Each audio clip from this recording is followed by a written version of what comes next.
Nung papaalis ka pa lang, papunta sa lugar na magsisilbing daan para matupad ang mga pangarap mo. May mga taong makikilala mo na maging parte ng buhay mo. Magiging karamay mo sa bawat pagsubok na darating na kailangan mong lagpasan para sa mga ibang umaasa pa sa iyo. Minsan, may makikilala kang kaibigan na akala mo panghabang buhay mo nang makakasama at makakatulungan. Pero, masakit man, pero doon nasusukat ang halaga mo sa tulong na maibibigay mo. Nasusukat ang inyong samahan kapag nakasama mo sa trabaho o sa iisang bahay. Minsan, dahil siya ang nauna sa trabaho o minsan, siya ang mas mataas ng posisyon. Nag-iiba ang pagtrato sa isa't isa. Nasisira ang pagsasama na akala mo ay habang buhay na magandang samahan. Sabi nga nila, merong mga dahilan kung bakit mo nakikita o nakikilala ang isang tao.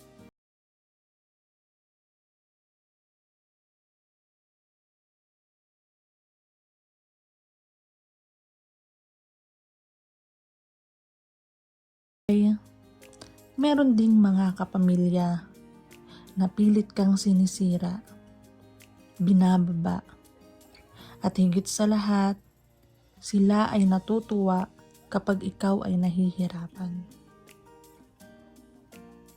Meron ding akala mo sila ay iyong kakampi. Subalit, kapag hindi mo napautangan o naibigay ang gusto nila, ikaw na ang pinakamasamang tao na nakilala nila. Nakalimutan nila kung ano ang magaganda bagay na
sa pamamaraan ng pamamasyal, pag-i-enjoy, at pagtuklas sa mga lugar na hindi ko pa napupuntahan. At syempre, meron ding mga tao na hindi mo akalain na makikilala mo, na makakasama mo, at hindi mo ine-expect na sila ay nandyan parati sa tabi mo. Lumayo ka man sa kanila, darating ang panahon na magkakasama-sama din kayo. At pag dumating yung panahon na ito, kagaya ng aking karanasan, sa tagal ng hindi namin pagsasama-sama, ang mga taong tumulong sa akin at mga taong nagsilbi na maging gabay para mapagtagumpayan ko ang mga pagsubok Napilit akong binababa. At heto ako ngayon. Narito at kasama ko sila. Bilang isang tao, nararamdaman din natin ang kahinaan. Minsan,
darating sa iyo ay magsilbing aral nang sa gayoy sa susunod na taon o dekada man ay hindi na ulit maulit sa iyo, lalong-lalo na sa mga tao na umabuso at higit sa lahat sa mga taong walang pakialam sa iyo. Enjoy mo lang ang buhay na meron tayo dahil sa bawat araw na paggising natin ay blessings dahil nasisilayan pa natin ang bawat paligid, bawat lugar na pupuntahan natin. Magsilbing aral sa atin ang mga pagsubok o mga bagay na alam natin na nagpapahirap sa atin. Gawin natin itong daan para sa dulo tayo ay magtagumpay. Kaya kung ikaw na nanonood o nakakapakinig dito, kung meron kang makikilalang tao na alam mo na willing kang tulungan at higit sa lahat, walang anumang kapalit na hinihingi sa'yo, ikip mo ang taong ito. Dahil sa panahon ngayon, mahirap maghanap ng taong alam mong totoo sa'yo.